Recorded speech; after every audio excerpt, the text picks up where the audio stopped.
नमस्कार। आज माघ कृष्ण सप्तमी शके 1945। मी चित्रा रानडे सादर करत आहे ठाणे वार्ता। ठळक घडामोडी। पाणी बिलाची थकबाकी न भरणाऱ्या 488 ग्राहकांच्या नळ जोडण्या खंडित। ठाणे रेल्वे स्थानकात पूर्व पश्चिम जोडणाऱ्या कल्याण आणि मुंबई दिशेकडील 2 पादचारी पुलांचं खासदार राजन विचारे यांच्या हस्ते लोकार्पण। आणि काँग्रेस नेते राहुल गांधी यांच्या ठाण्यातील दौऱ्याच्या दृष्टिकोनातून काँग्रेस नेत्यांकडून पाहणी। या आणि इतर घडामोडी विस्तृतपणे पण काही क्षणातच आमच्या फेसबुक, यूट्यूब आणि संकेतस्थळाला सबस्क्राइब करायला विसरू नका। आपण पाहत आहात श्री स्थानक वाहिनी, ठाणे जिल्ह्याचं मुख्य व्यासपीठ। ठाणे वार्ता पहा श्री स्थानक वाहिनीवर। आता सकाळी 9:15 पासून रात्री 9:15 पर्यंत ठाणे वार्ता, ठाण्यातील पहिलं दृकश्राव्य माध्यम। ठाणे वार्ता आणि श्री स्थानक वाहिनीचं लाईव्ह स्ट्रीमिंग ठाणेवार्ता.com वरील लाईव्ह स्ट्रीमवर क्लिक करा आणि अगदी मोबाईलवरही ठाणे वार्ता श्री स्थानक वाहिनीचा आनंद लुटा।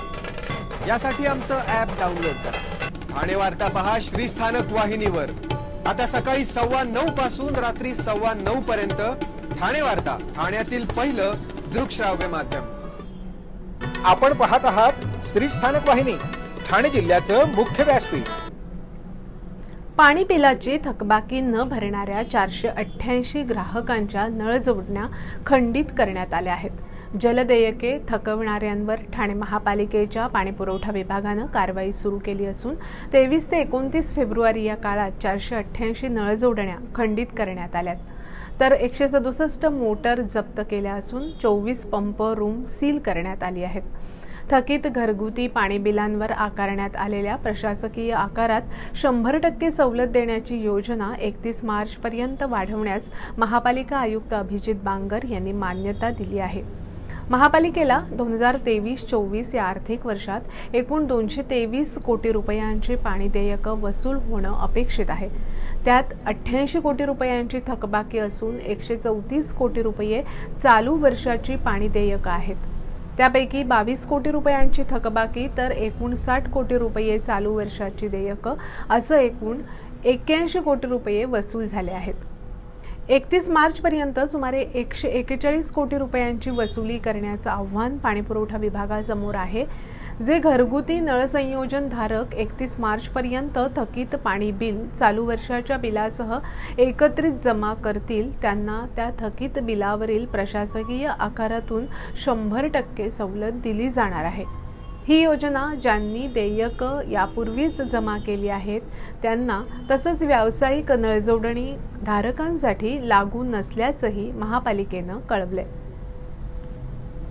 ठाणे रेल्वे स्थानकात पूर्व पश्चिम जोडणाऱ्या कल्याण आणि मुंबई दिशेकडील 2 पादचारी पुलांचा लोकार्पण सोहळा खासदार राजन विचारे यांच्या हस्ते झाला। गेल्या 2-3 वर्षांपासून रखडलेले पादचारी पूल विचारे यांच्या पाठपुराव्यामुळे नागरिकांच्या सेवेत दाखल करण्यात आले आहेत। ठाणे रेल्वे स्थानकात दररोज 7 ते 8 लाखांहून अधिक प्रवासी ये-जा करत असतात। ठाणे पूर्व पश्चिम जोडणारा पादचारी पूल धोकादायक झाल्याने रेल्वेकडून मे 2019 मध्ये तोडण्यात आला होता। त्यामुळे ठाणे पूर्व पश्चिमेकडील स्थानिक नागरिकांना दळणवळणासाठी अडचण निर्माण झाली होती। त्यामुळे मध्य रेल्वेने नागरिकांना पादचारी पुलाचा वापर करण्याची मुभा दिली होती, परंतु रेल्वे प्रवाशांची वाढती संख्या लक्षात घेता प्रवाशांना पादचारी पूल अपुरे पडत होते। सकाळी संध्याकाळी गर्दी होत असल्याने या पुलावरून व्यवस्थित चालताही येत नव्हतं। खासदार राजन विचारे यांच्या पाठपुराव्याने महापालिकेनं कल्याण आणि मुंबई दिशेला नवीन पादचारी पूल आणि मुंब्रा येथील पादचारी पूल अशा एकूण 3 पुलांसाठी 24 कोटी रुपयांचा निधी रेल्वेला देण्याचं मंजूर केलं। त्यातील पहिल्या टप्प्यात 8 कोटी, दुसऱ्या टप्प्यात 4 कोटी निधी रेल्वेकडे सुपूर्द केला होता। निधी अभावी या दोन्ही पुलांचं काम थांबल्याची दखल राजन विचारे यांनी एल्फिस्टनच्या दुर्घटनेची पुनरावृत्ती ठाण्यात होऊ नये यासाठी आवश्यक असलेला 5 कोटी निधी रेल्वेकडे वर्ग करा अशी मागणी आयुक्त अभिजित बांगर यांच्याकडे केली होती। त्यानंतर आयुक्तांनी दखल घेऊन ठाणे रेल्वे स्थानकातील पादचारी पुलासाठी 5 कोटींचा निधी डिसेंबर 2023 मध्ये रेल्वेकडे दिल्यानंतर विचारे यांनी मध्य रेल्वेचे मुख्य प्रबंधक रजनीश गोयल यांच्याशी चर्चा करून 2-3 वेळा मेगा ब्लॉक घेऊन ठाणे रेल्वे स्थानकातील पुलाचे गर्डर रात्री स्वतः उपस्थित राहून टाकून घेतले। त्यानंतर पुलाचं काम जलद गतीनं मार्गी लावून पूल तयार झाला। मध्य रेल्वेनं पूल नागरिकांसाठी खुला करण्याचा निर्णय घेतल्यानं राजन विचारे यांच्या हस्ते 2 नवीन पादचारी पुलांचं लोकार्पण करण्यात आलं। मुंबई दिशेकडील पादचारी पुलाची लांबी 130 मीटर, रुंदी 5.50 मीटर आहे। कल्याण दिशेकडील पादचारी पुलाची लांबी 76 मीटर, रुंदी 4.80 मीटर आहे। जिल्हा परिषद ठाणेमार्फत उमेद महाराष्ट्र राज्य ग्रामीण जीवनोन्नती अभियानांतर्गत विभागीय स्तरावरील विभागीय मिनी सरस आणि जिल्हास्तरीय प्रदर्शन विक्री आयोजित करण्यात आली आहे। स्वयंसहाय्यता समूहांनी उत्पादित केलेल्या वस्तू आणि खाद्यपदार्थांना बाजारपेठ उपलब्ध करून देण्यासाठी विभागीय सरस प्रदर्शन आणि जिल्हास्तरीय सरस प्रदर्शन विक्री आयोजित करण्यात आलं असून या प्रदर्शनाचं मुख्य कार्यकारी अधिकारी रुपाली सातपुते यांच्या हस्ते उद्घाटन झालं। महिलांनी आरोग्य सांभाळण्यासाठी चालणं, पौष्टिक आहार सेवन करणं, कोणत्याही आजाराकडे दुर्लक्ष करू नये, तसंच आर्थिक स्वावलंबन यासाठी आर्थिक नियोजन करणं गरजेचं आहे। त्यासाठी प्रामाणिक प्रयत्न तुम्ही करत आहात ही आनंदाची बाब आहे। सर्व महिला बचत गटांच्या महिलांनी तयार केलेल्या वस्तूंची जास्तीत जास्त विक्री व्हावी अशा शुभेच्छा रुपाली सातपुते यांनी दिल्या। आम्ही उमेदमुळे 0 to हिरो झालो। आम्हाला व्यवसाय करण्यासाठी व्यासपीठ उपलब्ध करून दिल्याबद्दल निशा ठोंबरे यांनी जिल्हा परिषदेचे आभार मानले। या प्रदर्शनामध्ये अंदाजित मिनी सरस 50 स्टॉल, जिल्हा सरस 25 स्टॉल उभारणी करण्यात आले आहेत। खाद्यपदार्थ, मसाले, हळद, इंद्रायणी तांदूळ, ग्रामीण कलाकुसरीच्या विविध वस्तू, नागलीच्या कुकीज, नागली प्रीमिक्स, कडधान्य, डाळी, शाकाहारी, मांसाहारी मेजवानी आणि इतर विविध वस्तू विक्री आणि प्रदर्शनासाठी उपलब्ध आहेत। मेडेकर विद्यामंदिर माध्यमिक विभागातर्फे शाळेत राष्ट्रीय विज्ञान दिन उत्साहात साजरा करण्यात आला। या निमित्त प्रमुख पाहुण्या म्हणून शाळेच्या माजी उपमुख्याध्यापिका शुभांगी गोहाड यांना आमंत्रित करण्यात आलं होतं। समारंभाचा शुभारंभ नोबेल पुरस्कार प्राप्त डॉक्टर CV रमण यांच्या प्रतिमेच्या पूजनानं करण्यात आला।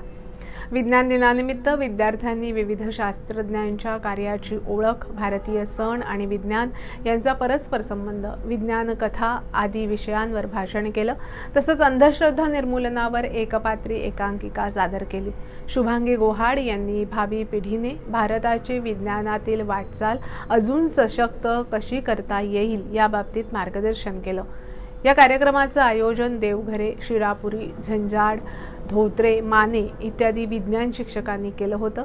या कार्यक्रमाचं सूत्रसंचालन इयत्ता 9वी अ मधील आर्या जगताप आणि 6वी ब मधील सिया पांचाळ या विद्यार्थिनींनी केलं होतं।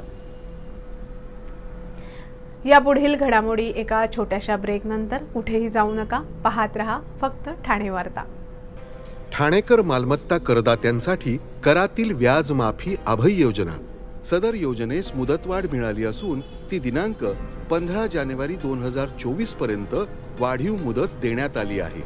यानंतर मात्र म्हणजेच दिनांक 16 जानेवारी ते 31 जानेवारी 2024 या कालावधीमध्ये मालमत्ता करावरील 50% व्याज माफ असणार आहे।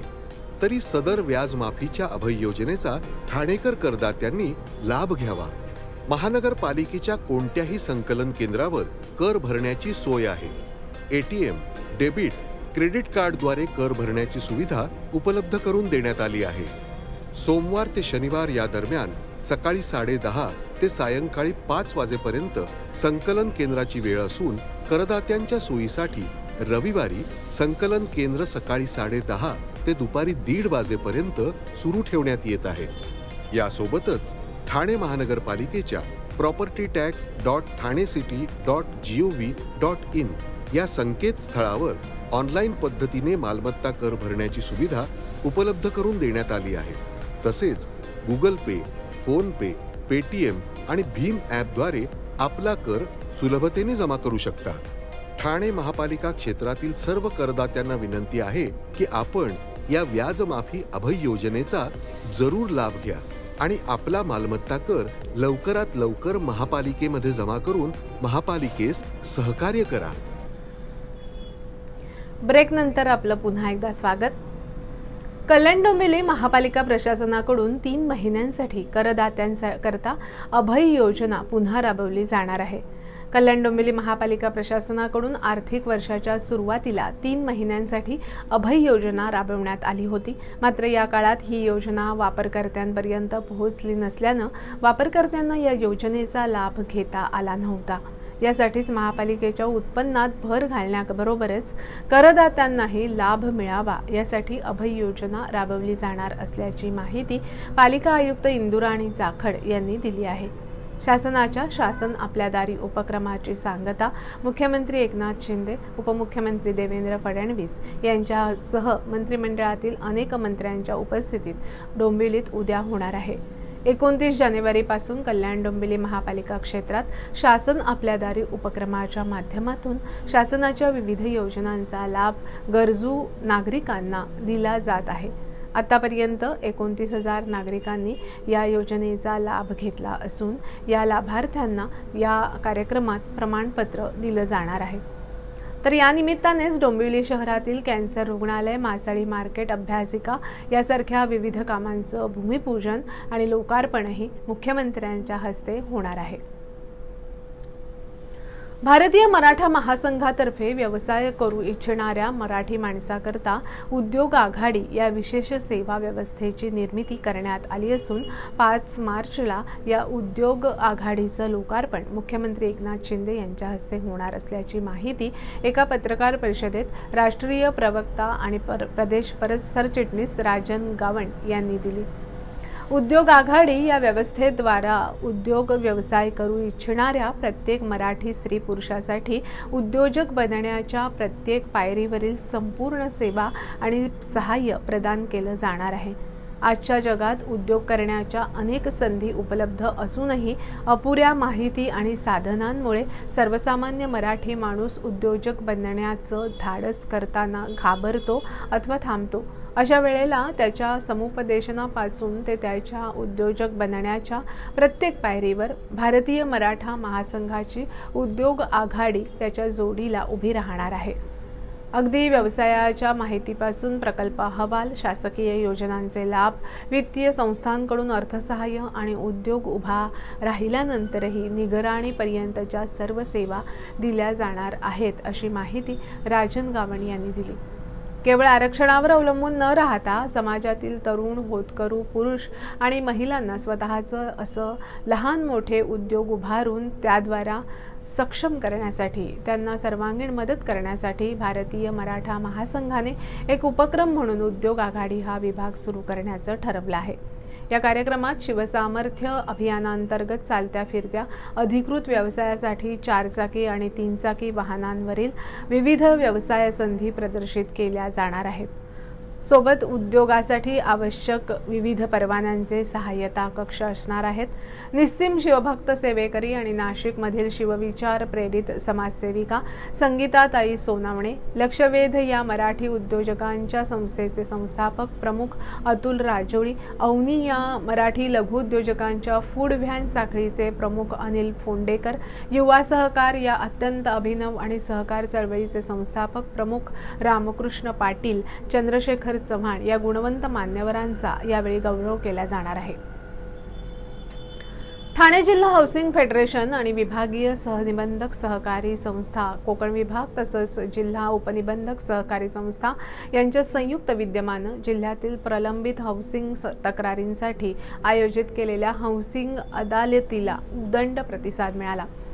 अदालतीमध्ये एकूण 120 प्रलंबित तक्रारींपैकी 110 तक्रारींवर तात्काळ निर्णय घेण्यात आला, तर उर्वरित 10 संस्थांच्या तक्रारींवर संबंधित विभागांच्या अधिकाऱ्यांशी चर्चा करून निर्णय देण्यात येणार आहे। 10 वर्षांनंतर प्रथमच राबवलेल्या या उपक्रमाचं नागरिकांनी कौतुक केलं। या हाऊसिंग अदालत कार्यक्रमाला कोकण विभागीय सहनिबंधक मिलिंद भालेराव, जिल्हा उपनिबंधक किशोर मांडे आणि जिल्हा हाऊसिंग फेडरेशनचे अध्यक्ष सीताराम राणे यांनी मार्गदर्शन केलं। जिल्ह्यातील 9 तालुक्यातून शेकडो जण आपल्या प्रलंबित तक्रारींची दाद मागण्यासाठी या हाऊसिंग अदालतीमध्ये उपस्थित होते। प्रत्येक तालुक्यासाठी उपनिबंधकांच्या नेतृत्वाखाली 4 जणांच्या पथकाने सुनावणी घेऊन प्रत्येकाच्या तक्रारीचे तात्काळ निरसन केलं। यावेळी हाऊसिंग फेडरेशनचे अध्यक्ष सीताराम राणे यांनी बऱ्याचशा गृहनिर्माण संस्थांमध्ये संचालक मंडळ बरखास्त झाल्यामुळे दैनंदिन कामकाज हाताळण्यासाठी प्रशासक नेमले जातात, मात्र हे प्रशासक सभासदांच्या समस्या विचारात न घेता कामकाजाकडे दुर्लक्ष करतात। याबाबत अनेक तक्रारी फेडरेशन तसंच उपनिबंधकांकडे येत असतात, परंतु हे प्रशासक अधिकाऱ्यांनाही जुमानत नाहीत। याकडे लक्ष वेधून अशा प्रशासकांवर तात्काळ कारवाई करण्याची मागणी केली। सोसायट्यांमध्ये प्रशासकांऐवजी सोसायटीतील सभासदांचे प्रशासकीय मंडळ नेमावे, त्याचबरोबर प्रशासकांनाही प्रशिक्षण देणं आवश्यक असल्याचं राणे यांनी सांगितलं। तर जिल्हा उपनिबंधक किशोर मांडे यांनी प्रलंबित तक्रारींची संख्या कमी करण्यासाठी अशा प्रकारच्या हाऊसिंग अदालत दर 3 महिन्यांनी आयोजित करण्याचा मानस व्यक्त केला। ठाण्यात आयोजित केलेल्या हाऊसिंग अदालतीच्या माध्यमातून शासनाच्या सहकार संवाद या मोहिमेची जनजागृती करण्यात येत असून गृहनिर्माण संस्थांनी आणि सदस्यांनी या पोर्टलवर ऑनलाईन तक्रारी कराव्यात असं आवाहन करण्यात आलंय। अर्थसंकल्पीय अधिवेशनात आमदार संजय केळकर यांनी पुन्हा एकदा पोलिसांचे निवृत्तीचे वय 60 वर्षापर्यंत वाढवण्याची मागणी केली। तसंच ठाणे महापालिकेतील 1830 कर्मचाऱ्यांना 7वा वेतन आयोग लागू करण्याचा आग्रह धरला। यावेळी त्यांनी पोलीस, महापालिका कर्मचारी, आंबा उत्पादक, शेतकरी, सफाई कर्मचारी अशा विविध घटकांची बाजू जोरदारपणे मांडली। राज्य सरकारने पोलीस वसाहतींसाठी जास्तीत जास्त निधी दिला असल्याचं सांगून केळकर यांनी त्यांचे आभार मानले। देशातील 20 राज्यांमध्ये पोलिसांचं निवृत्तीचं वय 60 ते 62 वर्षापर्यंत असल्याची माहिती दिली। राज्यातही हे वय 60 पर्यंत नेण्याची मागणी त्यांनी केली। यामुळे पोलीस दलाला सक्षम अधिकारी कर्मचारी उपलब्ध होतील असं मत केळकर यांनी व्यक्त केलं। ठाणे महापालिकेत 2016 नंतर 1830 कर्मचाऱ्यांचा 7वा वेतन आयोग लागू करण्यात आलेला नाही। ही कार्यवाही तातडीनं सुरू करण्याचे निर्देश द्यावेत। अनुकंपा तत्वावरील आणि वारसा हक्काची नोकर भरती ही रखडली असून ती तातडीनं सुरू करावी। याचा लाभ सफाई कर्मचाऱ्यांना मोठ्या प्रमाणात होणार असल्याचंही त्यांनी सांगितलं। शेतकऱ्यांच्या कल्याणासाठी शेतकरी सन्मान योजना सुरू करण्यात आली असून प्रत्येकाच्या खात्यात 12,000 रुपये जमा होत आहेत।